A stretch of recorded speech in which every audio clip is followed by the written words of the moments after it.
रक्षा करे ब्रह्मदेव, रक्षा करें। शुंभ निशुंभ ने स्वर्ग पर अधिकार कर लिया है ब्रह्मदेव। अब हम कहाँ जाएं परमपिता? सोचा तो हमने यही था कि आपको कष्ट ना दे, आपके सृष्टि रचना के कार्य में बाधा ना डाले, किंतु आपसे वरदान प्राप्त कर शुंभ निशुंभ ने अहंकार में उन्मत्त होकर स्वर्ग पर आक्रमण कर दिया है और हम स्वर्ग से पलायन करने के लिए विवश हो गए। हमारी समस्त शक्तियां व्यर्थ सिद्ध हुई। अब आप ही हमारे शरणदाता हैं ब्रह्मदेव, आप ही हमारे तारणहार हैं। हमारा मार्गदर्शन करें परमपिता कि अब हम क्या करें। देवगण, आपको जो कुछ हमसे कहना था आपने कह दिया और हमने सुन भी लिया, किंतु हमारे पास आपसे कहने को कुछ भी नहीं है। हम आपकी कोई सहायता नहीं कर सकते। नहीं, नहीं, ऐसा ना कहें ब्रह्मदेव, हम बड़ी आशाएं लेकर आपके पास आए हैं। हमें तो आप ही का आश्रय है। आप ही हमारा हित और कल्याण विचार सकते हैं। आपसे निराश होकर हम जाएंगे कहाँ? कुछ उपाय करें, कुछ उपाय करें ब्रह्मदेव। कुछ भी उपाय नहीं हो सकता देवराज। जब तक शुंभ निशुंभ अपनी कठोर तपस्या से प्राप्त पुण्य का पूरा पूरा उपयोग नहीं कर लेते, तब तक न हम कुछ कर सकते हैं और न ही आप कुछ कर सकेंगे। तब तक आप उन्हें स्वर्ग से भी नहीं हटा सकते। परमपिता, इतना तो बता दीजिए कि स्वर्ग से बहिष्कृत होकर अब हम कहां जाएं? देवराज एवं देवगण, सत्य तो ये है कि इस समय को आप संकट का समय समझने की भूल कर रहे हैं। ये तो आप सभी के लिए शुभ अवसर आया है। शुभ अवसर? संकट का समय? शुभ अवसर कैसे हो गया माता? संकट के समय में स्वर्ग का मोह तो छूटेगा। आप सभी तपस्या करें, धर्म कार्यों में मन लगाएं, ईर्ष्या, द्वेष और निराशा का त्याग कर प्रभु भक्ति में लीन हो जाएं। देवी सरस्वती, अब इससे क्या लाभ होगा? इससे शुंभ निशुंभ के विनाश का मार्ग प्रशस्त होगा। वे शीघ्र ही पतनगामी होंगे। देवराज, देवी सरस्वती ने दूरदर्शितापूर्ण सत्य की ओर संकेत किया है। अब आप सभी को इनके बताए हुए मार्ग का अनुसरण ही करना है।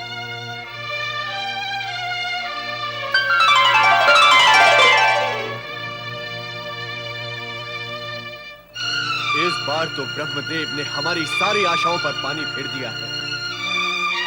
देवी सरस्वती देवी धर्म, तपस्या और भक्ति का उपदेश देकर इस बात का संकेत दे दिया है कि शुंभ निशुंभ स्वर्ग लोक में अनिश्चित काल तक कटे रहेंगे। अब तो हमें भगवान शिव की शरण में जाना चाहिए। हाँ, वे ही हमारी डूबती नैया को पार लगा सकते हैं। वरुण देव का विचार उत्तम है। अब हमें भगवान शिव के पास ही जाना चाहिए।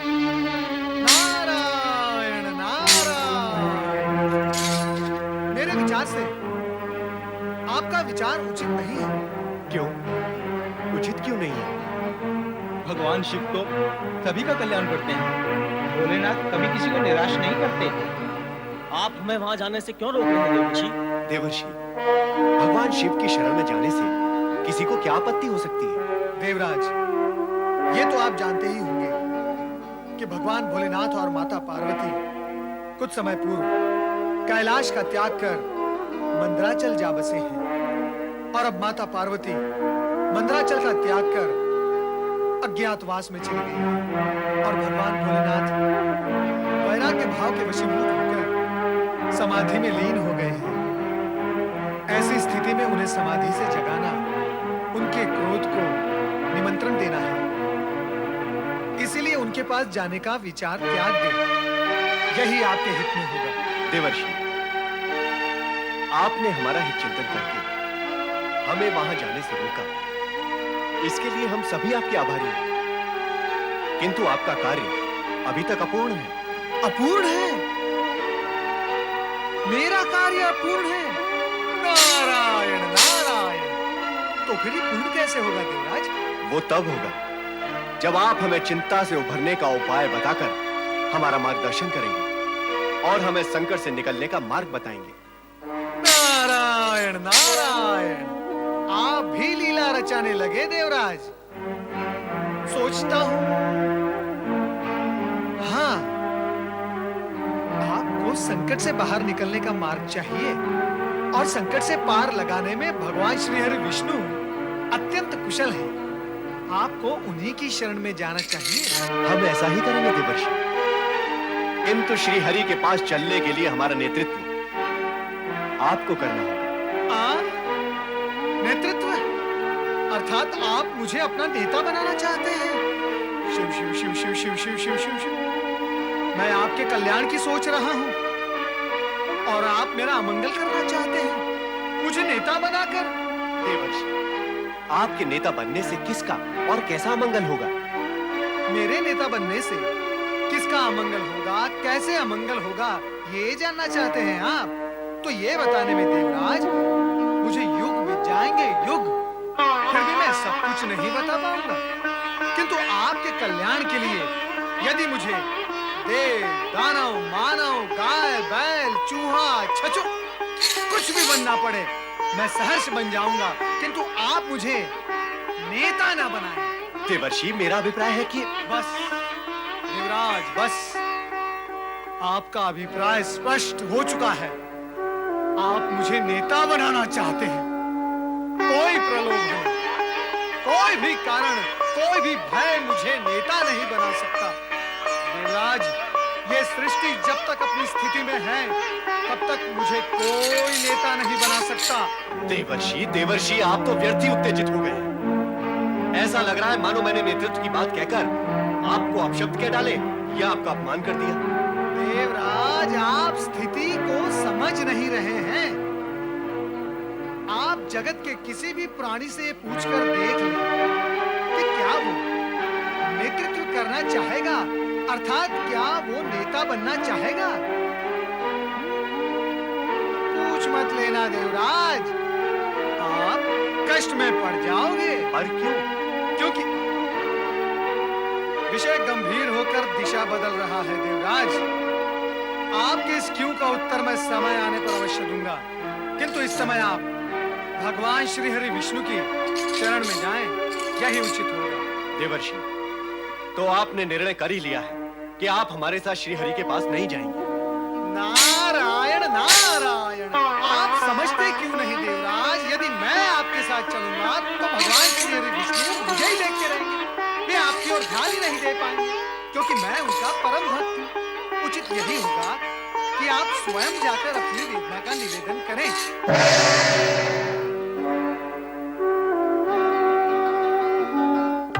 स्वामी, आप किस विचार में खोए हैं? नारद के विषय में सोच रहा था। ब्रह्मा जी के मानस पुत्र की लीला भी अद्भुत है देवी। क्या आपकी लीला से भी अधिक अद्भुत? नारद भी बहुत समय से यहाँ आए नहीं। क्या वे आपकी भक्ति से विरक्त हो गए हैं? नहीं देवी, नहीं, ऐसा संभव ही नहीं है।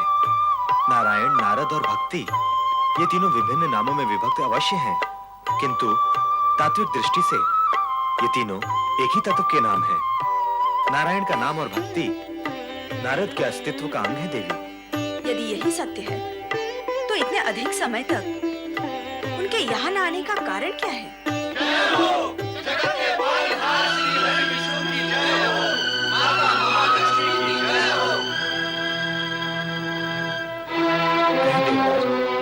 किस प्रयोजन से आना हुआ? प्रभु, प्रयोजन तो आपको ज्ञात है। शुंभ निशुंभ द्वारा उत्पन्न संकट से हम सभी का उद्धार करें प्रभु। आप पर आए इस संकट से अप्रसन्न हम भी हैं देवराज, और आपसे हमें पूर्ण सहानुभूति भी है, किंतु हम भी वही कहेंगे जो परमपिता ब्रह्मा ने आपसे कहा कि जब तक शुंभ निशुंभ अत्याचारों की सीमा का उल्लंघन करके अपनी तपस्या से प्राप्त पुण्य समाप्त नहीं कर लेते, तब तक आपको स्वर्ग की पुनः प्राप्ति होना असंभव है देवराज। ऐसा क्यों है भगवान? ऐसा क्यों होता है? प्रकृति के अटूट नियमों के कारण ऐसा होता है। क्या है ये प्रकृति का अटूट नियम श्री हरि? सत्कर्म प्राणी को ऊपर ले जाते हैं और अपकर्म उसे नीचे ले जाते हैं। इसमें कुल, वंश, जाति, संप्रदाय और वर्ण का कोई भेद नहीं है। ऊंचे स्तर का प्राणी भी यदि अपकर्म करेगा तो वो नीचे जाएगा, और नीचे स्तर का प्राणी भी यदि सत्कर्म करेगा तो वो ऊपर जाएगा, पुण्य कमाएगा और स्वर्ग का सुख भोगेगा। अर्थात हमने कुछ अपकर्म किए हैं, इसीलिए हम स्वर्ग से नीचे आ गए। अब हम क्या कहें देवराज, आत्मनिरीक्षण करेंगे तो सत्य भी प्राप्त होगा और उत्तर भी। आत्मनिरीक्षण श्रीहरि? हाँ, अपने भीतर झांककर स्वयं से बात करने से सत्य नग्न रूप में प्रकट हो जाता है और अपनी स्थिति का सही ज्ञान और ज्ञान की सत्यता से परिचय हो जाता है। और तब लगता है कि अब तक जो सोचा और जाना था वो सत्य नहीं था, और अब अपने भीतर झांकने से, स्वयं से बात करने से और आत्मनिरीक्षण करने से जो जाना है वही सत्य है। तो अब हम क्या करें प्रभु, कहां जाएं? आपके इन शब्दों से आपकी चिंता प्रकट हो रही है देवराज, पर आपको हम इतना संकेत और विश्वास देते हैं कि ब्रह्मदेव के वरदान के अनुसार एक आयोनिजा कुमारी कन्या के हाथों शुंभ निशुंभ का वध समय आने पर अवश्य ही होगा। समय आने पर? किंतु श्रीहरि, समय आने तक हम क्या करें और कहां जाएं? अब तो आपके सम्मुख एकमात्र विकल्प यही है कि आप सभी उस समय तक किसी महर्षि के आश्रम में धर्म कार्य करते हुए अज्ञातवास करें। अज्ञातवास प्रभु? किस लिए? इसलिए देवराज कि शुंभ निशुंभ देवताओं को अपना घोर शत्रु मानते हैं। आप उनके विरुद्ध कहीं षड्यंत्र तो नहीं रच रहे हैं, इसकी चिंता करके वो अवश्य ही अपने गुप्तचर आपके पीछे लगा सकते हैं। वे आपको कहीं भी शांति से नहीं रहने देंगे। यदि ऐसी स्थिति में आप किसी आश्रम में रहकर अज्ञातवास करेंगे तो उन्हें ज्ञात ही नहीं होगा कि आप कहाँ हैं। हाँ माता लक्ष्मी, आप हमारे हित में ही कह रही हैं। ब्रह्मलोक में माता सरस्वती ने भी हमें ऐसा ही परामर्श दिया था। कृपा करके ये भी बता दें कि हम किस महर्षि के आश्रम में शरण लें। इस कार्य में आप देवर्षि नारद की सहायता लें, वो आपको उचित परामर्श भी देंगे और उपयुक्त महर्षि के पास ले भी जाएंगे। किंतु भगवान, देव ऋषि नारद मिलेंगे कहाँ? उनका कोई निश्चित स्थान तो है नहीं। आप उन्हें सच्चे मन से स्मरण करें, वे स्वयं आपके सम्मुख प्रकट हो जाएंगे। हम ऐसा ही करेंगे माता भगवती।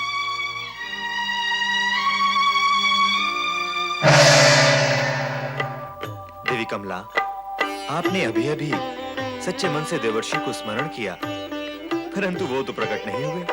नारायण नारायण नारायण, श्रीमन्नारायण नारायण नारायण। प्रणाम श्री हरि। प्रणाम माता, आपने मुझे स्मरण किया और मैं उपस्थित हुआ। नारद, तुम देवराज और देवगण के साथ क्यों नहीं आए?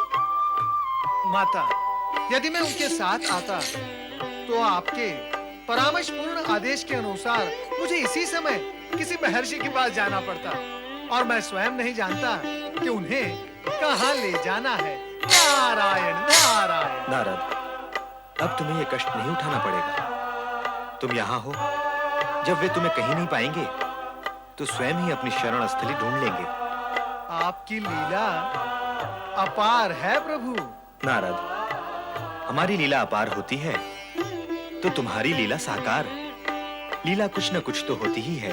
श्री हरि, वो सब आप जाने, मैं तो केवल इतना जानता हूँ कि आपके दर्शन पाकर मैं धन्य हो गया। नारद, सत्य तो ये है कि देवी लक्ष्मी इस बार आपके दर्शन पाकर धन्य हो गईं। क्यों देवी? श्री हरि के कथनानुसार देवी लक्ष्मी नारद के दर्शन पाकर धन्य हो गई, किंतु उधर श्याम वर्णी पार्वती अपने श्याम वर्ण के कारण शुद्ध तथा व्याकुल थी और उन्होंने अपने मन में एक दृढ़ निश्चय किया। तत्पश्चात वे अपने निश्चय को साकार करने हेतु माता मैना से आशीर्वाद प्राप्त करने हिमालय भवन आती। माते, पार्वती तुम? प्रणाम माते। ये क्या हुआ पार्वती? तुम इतनी काली कैसे हो गई? यह तुम्हारी जमाता और मेरे स्वामी शिव शंकर की कृपा का परिणाम है माता। कृपा? ये कृपा है? अथवा अभिशाप। तेरा ये रूप देखकर मेरा हृदय विदीर्ण हुआ जा रहा है। कहीं ऐसा तो नहीं कि तेरा ये स्वरूप देखकर शिव शंकर ने तेरा त्याग कर दिया हो? माता, मेरी पुत्री, मेरी पुत्री, मेरी पुत्री। तू चिंता मत कर पुत्री, तू चिंता मत कर। जब संतान संकट में घिर आती है ना, तो माता पिता के लिए और भी अधिक प्रिय हो जाती है। तू निश्चिंत हो जा, तुझे कैलाश पर जाने की कोई आवश्यकता नहीं। जब तक शिव शंकर स्वयं यहाँ आकर तुझे मनाकर नहीं ले जाएंगे, तू यहाँ से नहीं जाएगी। नहीं माता, मुझे तो यहाँ से जाना ही होगा। मैं तो बस कुछ क्षणों के लिए आपके दर्शन के लिए आई हूँ। ये तो क्या कह रही है पार्वती? मैं तुझे कहीं नहीं जाने दूंगी। अब तू जहाँ भी जाएगी, लोग तुझे उपेक्षा के भाव से देखेंगे। ये न तुझे सहन होगा और न मुझे। वो तेरा अपमान भी कर सकते हैं, और मैं ऐसा कदापि नहीं होने दूंगी। ऐसा कुछ भी नहीं होगा माता, तुम व्यर्थ ही चिंता कर रही हो। अब मुझे आज्ञा दो। पर तू जाएगी कहाँ पुत्री? तपस्या करने। फिर तपस्या? हाँ माता, मैंने जिस प्रकार शिव शंकर को पति रूप में प्राप्त करने के लिए कठोर तपस्या की थी, उसी प्रकार एक बार फिर तपस्या करूंगी, अपना गौर वर्ण पुनः प्राप्त करने के लिए। यह मेरा दृढ़ निश्चय है। ना पुत्री, ना, अब तपस्या की चर्चा ना कर मेरे सामने। सुनकर ही मेरा हृदय कांप उठता है। उस बार तो तूने अपना हट पूरा कर लिया था, किंतु इस बार मैं तेरी एक नहीं सुनूंगी। नहीं माता, मुझे रोकना व्यर्थ है। जिससे तुम मेरा हट कहती हो, वह तो मेरा दृढ़ निश्चय और संकल्प है। इससे पूर्व भी मैंने अपनी संकल्प शक्ति से शिव शंकर को पति रूप में प्राप्त कर लिया था। अपना गौर वर्ण पुनः प्राप्त करना तो उस प्राप्ति के सम्मुख अत्यंत सरल कार्य है। अपने इस निश्चय से न तो मैं स्वयं हट सकती हूँ और न ही कोई मुझे हटा सकता है, क्योंकि मैं अपनी शक्ति से परिचित हूँ। अब मुझे आज्ञा दो माता। तो क्या तू अपने पिताश्री से भी नहीं मिलेगी? माता, पिछली बार मुझे तपस्या के लिए जाने से तुमने रोका था, पिताश्री ने नहीं। वे मेरे प्रति स्नेहवश सारी स्थिति समझते हुए दुखी नहीं होंगे। तुम उन्हें सब कुछ बता देना, वे समझ जाएंगे।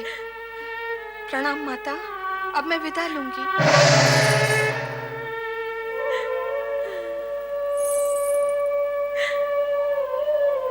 मेरी पुत्री पार्वती। हे भगवान शिव शंकर, हे भोलेनाथ, हे माता पार्वती, कहाँ हैं आप? हम आपके दर्शन के लिए व्याकुल हैं। हे देवादिदेव, हे भोलेनाथ, हे शिव शंकर, हे देवेश्वर, आंखें खोले भगवान। नंदी और शिवगण, तुम सब किसकी आज्ञा से कैलाश छोड़कर यहाँ आए हो? हमारी अनुपस्थिति में क्या कैलाश का संपूर्ण दायित्व तुम पर नहीं है? यदि है तो फिर क्यों आए हो तुम यहाँ? क्षमा करें भोलेनाथ, हम आपका तथा माता पार्वती का वियोग और अधिक सहने की स्थिति में नहीं थे भोलेनाथ। पार्वती हमारी अभिन्न सखी है। अपनी सखी से भला कब तक दूर रह सकते हैं?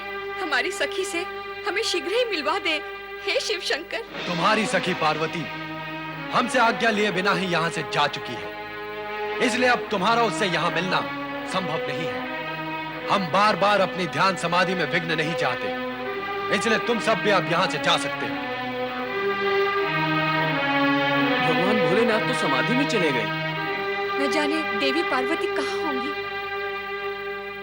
ओम नमः शिवाय, ओम नमः शिवाय, ओम नमः शिवाय, ओम नमः शिवाय, ओम नमः शिवाय, ओम नमः शिवाय, ओम नमः शिवाय।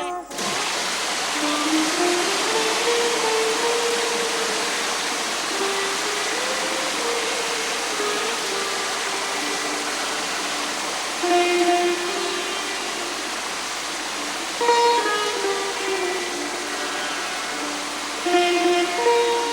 स्वामी शिवशंकर मेरे चले आने से अवश्य ही मुझसे रुष्ट होंगे। वे मेरी आराधना का उत्तर नहीं देंगे। ऐसे तो वे मेरे हृदय में विराजमान हैं, मेरे अभिन्न अंग हैं।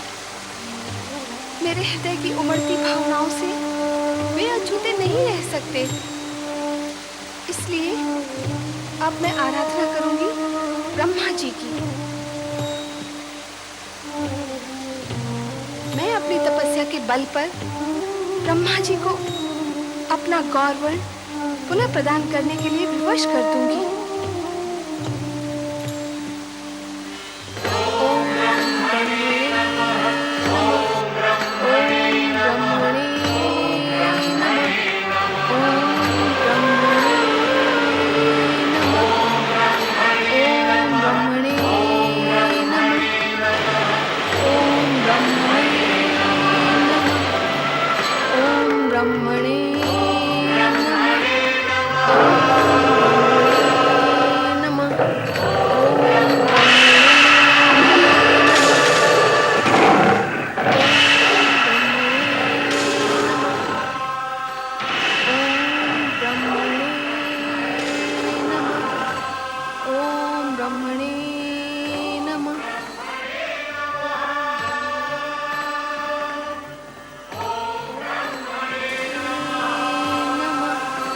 नारायण नारायण। माता पार्वती तपस्या में लीन हो गई है। हे भगवान भोलेनाथ, कैसी लीला है ये आपकी। शिव पार्वती विवाह पश्चात शिव पार्वती प्रथम बार पृथक हुए हैं। इस लीला का रहस्य क्या है, ये चलकर माता पार्वती से पूछना चाहिए नारद। नहीं नहीं, माता पार्वती की तपस्या भंग करना उचित नहीं। मेरे प्रश्नों का उत्तर भगवान भोलेनाथ ही दे सकते हैं। नारायण नारायण। ओम नमः शिवाय। जय जय शिव शंकर। हर हर महादेव। जय महादेव। जय जय शिव शंकर। हर हर महादेव। जय महादेव। देवादिदेव महादेव की जय हो। कैलाशपति भगवान भोलेनाथ की जय हो। नारायण नारायण। मैं तो माता पार्वती के दर्शन करके यहाँ आ रहा हूँ। मैं आपको केवल एक संदेश देने के लिए उपस्थित हुआ हूँ भोलेनाथ। कृपया कर आप मेरी विनती सुनकर अपनी आंखें खोलें भोलेनाथ, अपनी आंखें खोलें। क्या बात है नारद, हमें विचलित करने की अनुचित चेष्टा क्यों कर रहे हो तुम? कैलाश की बात कुछ और थी, किंतु यहां हम किसी की उपस्थिति नहीं चाहते। हमारे ध्यान में विघ्न क्यों डाला तुमने? भोलेनाथ, क्या माता पार्वती के रूप के साथ साथ आपका मन भी बदल गया है? इससे पूर्व आपने मेरे साथ ऐसा रुक्ष व्यवहार कभी नहीं किया। अब सब कुछ बदल गया है नारद। हमसे पहले जैसे अपेक्षाएं न करो।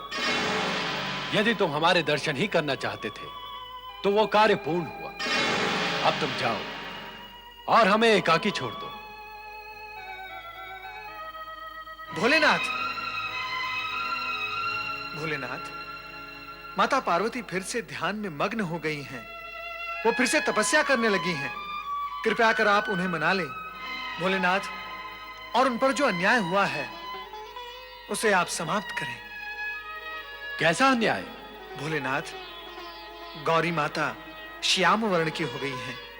क्या यह अन्याय नहीं है कि आपकी इच्छा के विरुद्ध इतना बड़ा अनर्थ हो सकता है? प्रभु, आप दोनों का अलग रहना केवल आप दोनों के लिए ही नहीं, संपूर्ण जगत के लिए दुख का कारण बन सकता है। इसीलिए माता पार्वती को मनाकर उन्हें अपना पूर्व वर्ण प्रदान करें भोलेनाथ, और उन्हें कैलाश ले जाएं। कैलाश का कण कण आपके वियोग में तड़प रहा है। तो सुनो नारद, इस समय देवी पार्वती अपना पहले जैसा गौर वर्ण प्राप्त करने के लिए ब्रह्मा जी की आराधना कर रही है, हमारी नहीं। उसे पुनः गौर वर्ण प्रदान करना ब्रह्मा जी का कार्य है।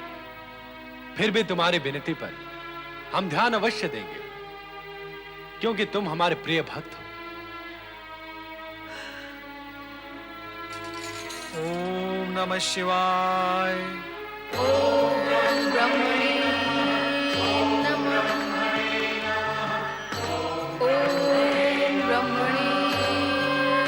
नमः। ओम ब्रह्मणे नमः। ओम ब्रह्मणे नमः। ओम ब्रह्मणे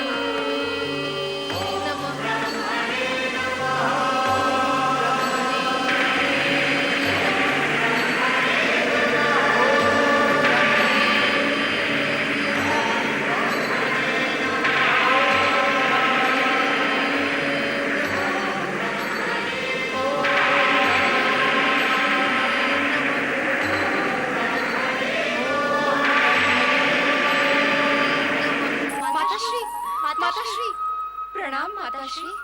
अरे जया विजया, मेरी बच्चियों, तुम लोग इतनी भयभीत क्यों हो? पार्वती यहाँ पर आई थी माताश्री। हाँ, आई तो थी, किंतु क्या बात है माताश्री? आप व्यग्र और हताश लग रही है। अब क्या बताऊं, उसका वर्ण काला हो गया है। वो यहाँ काली बनकर आई थी और इस अभिशाप से मुक्त होने पुनः तपस्या करने चली गई। पुनः तपस्या? पार्वती काली हो गई? पर कैसे, क्यों? वो तो शिव को ही कारण बता रही थी। ऐसी स्थिति में उसे हमारी साथ की आवश्यकता है। हमें शीघ्र ही उसके पास पहुंचना चाहिए। हाँ, अति शीघ्र। न जाने वो किस स्थिति में होगी। हाँ विजया, चले। जया, विजया, पार्वती को मिलने जा रही हो? तुम दोनों कितना प्रेम करती हो अपनी सखी से।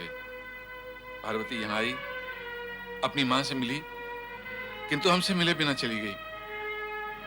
बहुत मन तड़प रहा है उससे मिलने को। तो महाराज, आप भी चलें हमारे साथ। अपनी तपस्यारत पुत्री से हम मिलने तो जाना चाहते हैं,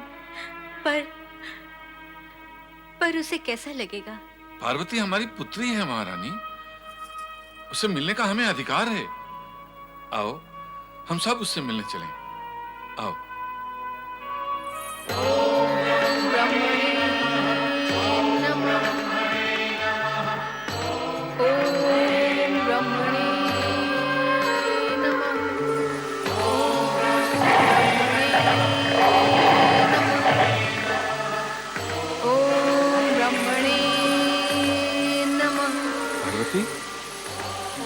पार्वती, पुत्री पार्वती, देखो तो कौन आए हैं। पार्वती, पुत्री आंखें खोलो। ओम ब्रह्मणे नमः। पार्वती, आंखें खोल पुत्री, आंखें खोल और हमारे साथ हिमालय भवन लौट चल पुत्री, लौट चल पुत्री। अपने माता पिता की पुकार सुन पुत्री, हमसे ये तेरा कठोर तप नहीं देखा जाता। हमें बताओ तो सखी पार्वती, तुम्हारा वो सुंदर गौर वर्ण कहाँ गया? ये श्याम वर्ण तुम्हें किसने दिया? तुम काली कैसी हो गई? किसने किया तुम्हारे साथ ये अन्याय? शिव जी के साथ होते हुए शिव के अतिरिक्त अन्य किसका साहस हो सकता है जो मेरी पुत्री के साथ ये अन्याय करे? ये सब शिव जी के करने से हुआ है। पार्वती, आंखें खोलो, आंखें खोलो पुत्री। पुत्री पार्वती, चल पुत्री चल, हमारे साथ लौट चल पुत्री। नहीं पिताश्री, आप लोग लौट जाएं।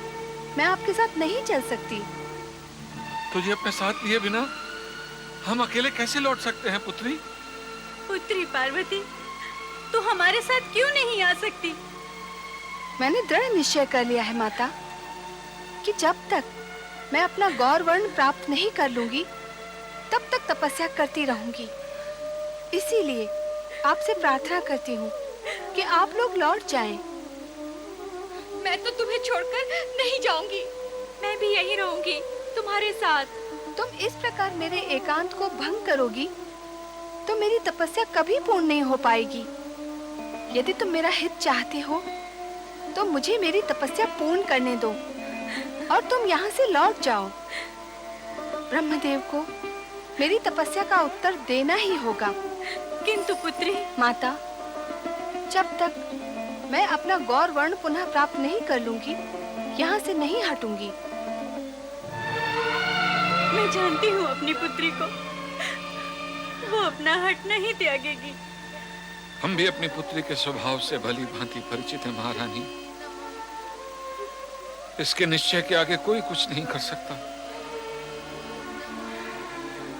चलो महारानी, चलो।